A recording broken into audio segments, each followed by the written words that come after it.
bienvenidos a todos. El día de hoy nosotros vamos a dar una breve explicación abordando los temas de los sismos y nosotros vamos a hablar sobre el surrealismo. ¿Qué tal? Estaremos hablando de algo que rompe barreras, que busca la libertad. Hace muchos años, en 1910, surgió un movimiento literario, también artístico, que se llamaba surrealismo. El surrealismo buscaba hacer un cambio, no solo en Francia, sino en el mundo, pero empezó ahí. ¿A qué nos referimos con surrealismo? En su definición encontramos que es algo estético, filosófico y aspira a romper con las barreras de lo que ya existe, con la lógica humana, y buscar algo más del consciente al ir al inconsciente. Esto está en una de las enciclopedias en el mundo. ¿Cuáles son una de sus características? En ellas se plasma una de las más importantes, que es aspirar y romper lo que ya conocemos, dar a los artistas unas prácticas y escrituras diferentes, automáticas. Aspiraba a la libertad total, que ellos tuvieran un conjunto de buscar una manera única de expresarse, de crear como una expresión colectiva, no solo propia, sino también en conjunto o en grupos, donde los autores tenían su propia creación y de forma intuitiva, lúdica y automática. También es otra libertad del control del consciente. Era mental, pensar con la razón, la lógica, y esto ayudaba a una mejoría en la literatura, la escultura, fotografía y otras disciplinas.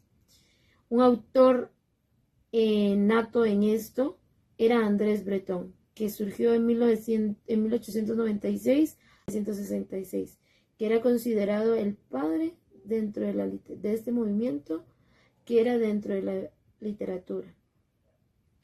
Los campos magnéticos era donde había literatura, donde se escribían poemas de diferentes autores, y el Nadja, que es otro de sus libros, que era poemas de escritos de diferentes autores donde expresaban su arte. También encontramos la pintura. Uno de ellos es de Salvador Dalí, que lo que observamos es la persistencia de la memoria. Vemos los relojes y en ellos nos damos cuenta y cada uno mostrará su perspectiva de lo que quiere dar a conocer. El enigma sin fin es otro, porque podemos observar un montón de imágenes. Encontramos el método crítico y paranoico, que consistía en observar fijamente hasta que la mente diera forma o silueta a lo que observaba. 1998 y 1967. Este pintor dejó también plasmado historia y parte de lo que nosotros podemos analizar dentro de ella. El surrealismo dentro del cine. Este se centra en la producción de sueños con diversas formas de lo audiovisual. Uno de sus mayores exponentes fue Salvador Dalí, ya que él tenía una idea distinta, digámoslo de esa forma, de la realidad y de su ambiente, ya que en sus obras plasmaba sus ideas muy surreales. Tanto los relatos oníricos como los que utilizaba el director Buñuel en sus obras, y con experimentos geométricos de Duchamp. La escultura dentro del surrealismo. Esta está creada con formas ambiguas y no del todo abstractas, poco más a lo infantil, porque si ustedes se han dado cuenta, las figuras surreales tienen muchas combinaciones de círculos, rombos, colores combinados. Entonces esto hace de que se vuelva un poco más surreal la realidad de la obra que quieren representar. Las esculturas surrealistas están formadas de forma ambigua, no del todo abstractas, pero siempre llegando a una forma simple, pero esto no quiere decir que sean infantiles por las mismas combinaciones de colores y todo lo que se está utilizando para llegar a ser la misma obra en sí.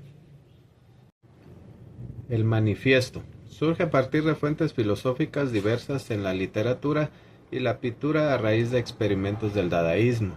Con esto se quería llevar un orden cronológico de los eventos en determinada época, y el primer manifiesto del surrealismo, donde se precisa el intento de los surrealistas para salir de los rígidos esquemas de la razón y observación realista de los hechos, era para buscar significados ulteriores y vínculos más auténticos con las profundidades del pensamiento de sus creadores.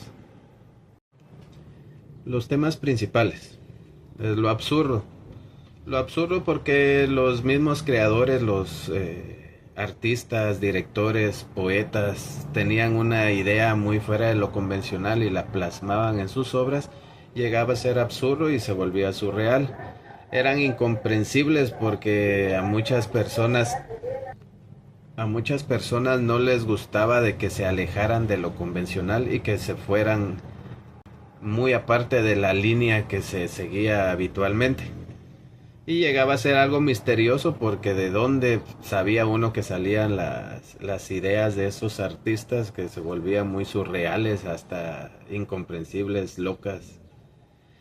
Todo es con una liberación de la mente humana y la experimentación del sueño o el trance a la realidad. Un ejemplo actual que podemos dar sobre el surrealismo sería en una película no infantil, pero que es animada, que es la de Lego Batman, donde él menciona en una parte de la película que le teme a los payasos serpientes. Entonces los muestran de una manera muy surreal, de unos payasos con cabeza de serpiente, y que ese es su mayor miedo, aparte de que en la película demuestran de que él no le tiene miedo a nada. Y se vuelve muy surreal, valga la redundancia, lo mismo de que es algo que no va a existir, pero dentro de su mundo que está formado por piezas, todo llega a ser posible. Entonces en el cine también se da la creatividad y el libre pensamiento humano que llega a tener el director dentro de su obra.